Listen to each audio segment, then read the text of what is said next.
Men are the second race of beings created by Eru Ilúvatar. They awoke under the sun while the elves awoke thousands of years before them. Men awoke in a land far to the east called Hildorian. When the sun first rose in the west, men began to walk towards it, and some men reached Beleriand centuries later, where the elves lived. Soon after the awakening of men, Morgoth started a cult among them to worship him and turn away from Ilúvatar. The men that repented and escaped were the ancestors of the Edain. The Edain were the men of the First Age who fought with the elves against Morgoth. There were three houses of the Edain. The first house of the Edain was the House of Beor. These entered Beleriand in the year 310 of the First Age. They were granted the fiefdom of Ladros in Dorthonion by Finrod Felagund, the son of Finarfin. The second house were the Haladin, and these were led by Haldad and later by his daughter Haleth. These lived in the forest of Brethil.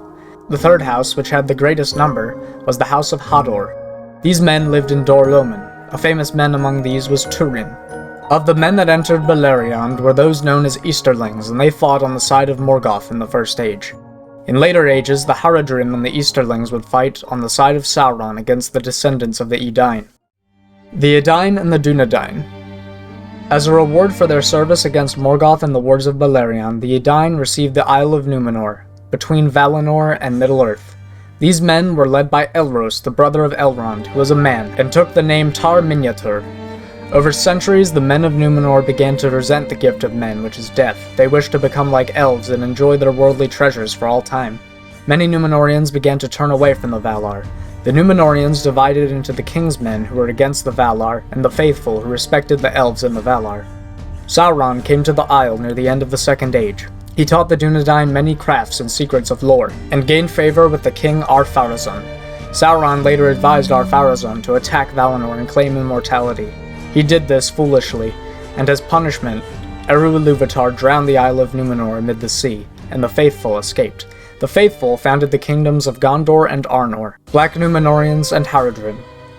When Numenor grew in naval power, many Numenoreans founded colonies. The faithful settled in Pelargir, while the king's men ruled in the haven of Umbar. The king's men became known as the Black Numenoreans. Umbar was conquered by Gondor in 933 of the Third Age. In Harad, there were also men known as the Haradrim, or the Southrons. These men had dark skin and waged war with the Mumakil, the elephants.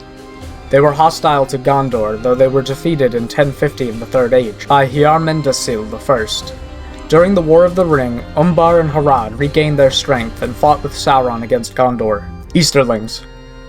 Most men who fought in the armies of Morgoth and Sauron were Easterlings who came from beyond the Sea of Rhûn. Some offered their service to the elven kingdoms of Beleriand. Among them were Bor and his sons, and Ulfang the Black and his sons. These men were treacherous when Ulfang and his clan defected to Morgoth. After Morgoth's defeat, Sauron began to influence the Easterlings, and though he was defeated by the last alliance of elves and men at the end of the Second Age, the Easterlings were the first enemies to attack Gondor in 492 of the Third Age. King Romendasil I, which means East Victor, defeated them, but they invaded again in 541 and slew Romendasil. When Gondor's power began to decrease in the 12th century of the Third Age, the Easterlings took the eastern bank of the Anduin, except Ithilien, and crushed Gondor's allies. The Easterlings had different tribes such as the Wainriders and the Balkoth. The Wainriders were a confederation of Easterlings who operated between 1856 and 1944 of the Third Age. They were defeated by Eärnil II in 1944. When Gondor became ruled by the Stewards in 2050, the Easterlings reorganized themselves and the Balkoth became the most important tribe. In 2510, they invaded Gondor and conquered Calanarthon, until they were defeated by the Eotheod, who rode to Gondor's aid. In the War of the Ring, the Easterlings fought at the Battle of the Pelennor Fields. The Northmen. Not all men who remain east of the Blue Mountains and the Misty Mountains in the First Age were tempted by Morgoth or Sauron. The Northmen who dwelt in Greenwood the Great and other parts of Rhovanion were friendly to the Druedain, and many of these became Gondorian subjects in the later years. The men of Dale and Esgaroth were Northmen, as were the Woodmen of Mirkwood, the tribe of skin-changers later known as the Beornings, and the Eotheod, who became the Rohirrim or Horselord, a kingdom made by and allied with Gondor. Dunlendings. When Elendil founded the kingdom of Arnor, its borders extended towards the river Greyflood, or the Gwathlo, and Gondor extended through Enedwaith. In Enedwaith and Menhiriath, a group of men lived who were related to the House of Haleth. These were known as the Dunlendings. The Dunlendings were middlemen who lived among the woods that covered Eriador, and when the Numenoreans started to chop these trees down in the Second Age, the Dunlendings became hostile to them. The Dunlendings later became enemies of Rohan, as they believed Calenarthon belonged to them. The Dunlendings served Saruman in the War of the Ring and fought against the Horse Lords in the Battle of the Hornburg. Another group of men were the Druedain. They were smaller in stature and were very short-lived and few in number. They lived among the House of Haleth in the First Age, and the elves called them the Druedain. At the end of the Third Age, a few of these woses, as they were called, still lived in the Druedain forest.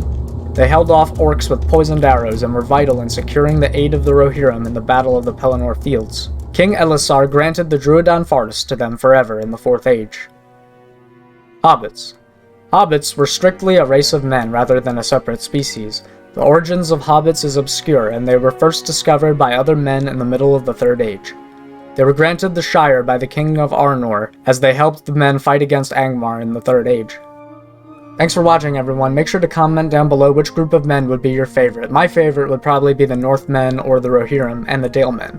Make sure to leave a like down below and subscribe for more Lord of the Rings videos, and I'll see you in the next one. Have a good one.